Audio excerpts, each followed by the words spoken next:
Hi guys, good afternoon. At ayan nga guys, naisipan kong mag-inihaw na bangus tayo for today's video. Ayan ang ating finished product guys. Napaka-yummy. Inihaw na bangus guys na may tanglad.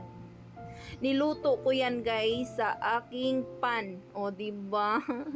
Sa ano lang yan, sa gasol. Ayan ang aking procedure kung paano ko nilagyan ng mga pampalasa ang aking isda.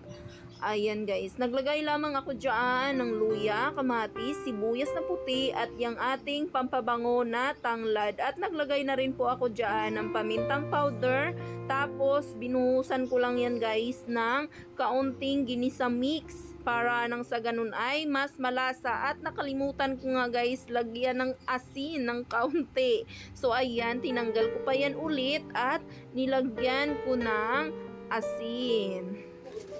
So, ito naman yung part guys na atin na siyang babaluti ng foil. Ayan.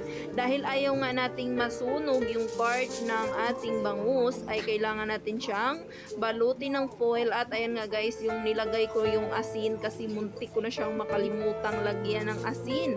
Pero okay lang naman yun dahil may lasa naman na yung ating isda dahil naglagay tayo ng ating ginisa mix. Ayan, ang inyong mami nag-rolling guys sa ating masarap na ulam for today's cooking serye. Ayan, ang ating inihaw na bangus. At ayan na nga guys, at ito yung part guys na nilagay na natin dyan sa ating lutuan na kasama ang foil. Ayan, paluto na yan guys. At thank you guys for watching. Maraming salamat sa inyong patuloy na panonood ng aking mga video.